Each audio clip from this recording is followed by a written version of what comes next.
మీరందరూ తీర్మానం చేయండి, వద్దు ఈ ప్రాజెక్ట్ ఆపేద్దామంటే I don't have any issues.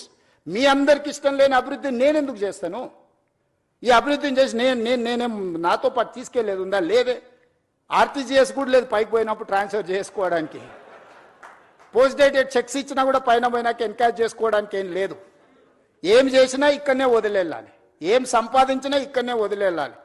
మీరు అందరు ఎవరన్నా ఏమన్నా ఫెసిలిటీ ఉంది భవిష్యత్తులో వస్తుంది అనుకుంటారేమో. చంద్రమండలం పోవడానికి అవకాశం ఉంది కాబట్టి సంపాదించింది పైకి పోయినప్పుడు ఆర్టీజీఎస్ కింద బదిలీ చేసుకోవచ్చు అని. I don't think so. A technology వచ్చినా అది అసాధ్యము.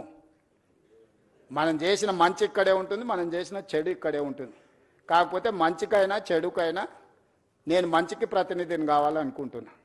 రెండు మంచి పనులు చేయడం ద్వారా ఈ సమాజానికి ఉపయోగపడితే నాకు ఇచ్చిన అవకాశాన్ని సార్థకత చేకూరుతుంది అని యంగ్ ఏజ్లో ఒక వ్యవసాయ కుటుంబం నుంచి గ్రామీణ ప్రాంతంలో నుంచి చదువుకొని వచ్చిన నాకు ప్రజలు ఇంత ఒక గొప్ప అవకాశాన్ని ఇచ్చారు. తెలంగాణ రాష్ట్రానికి 2వ ముఖ్యమంత్రిగా. చాలామందికి రాజకీయాలలో ఉండే వాళ్ళకి సర్పంచ్ నుంచి పార్లమెంట్ వరకు ఉన్న ప్రతి ఒక్కరికి ఒక ఆలోచన ఉంటుంది, ఒక్కసారైనా ముఖ్యమంత్రి అయితే బాగుండని. కానీ నాకు దేవుడు 2వ ముఖ్యమంత్రిగా అవకాశం ఇచ్చిండు. 2 సంవత్సరాల 3 నెలలు చాలా మంచిగా పూర్తి చేసిన, ప్రణాళికలు సిద్ధం చేసిన. దేవుడిచ్చిన అవకాశాన్ని నేను వృధా చేయదలుచుకోలే. నేను స్ట్రాంగ్ ప్రాక్టీసింగ్ హిందూ. నేను ఫిలాసఫీని నమ్ముతా, కర్మ సిద్ధాంతాన్ని నమ్ముతానే. I respect other religions but I follow my religion. నేను ప్రాక్టీసింగ్ హిందూని. ప్రాక్టీసింగ్ హిందూ అని అంటే కర్మ సిద్ధాంతాన్ని, మంచిని మంచు చెడుని చెడు అనడమే ప్రాక్టీసింగ్ హిందూ యొక్క లక్షణం.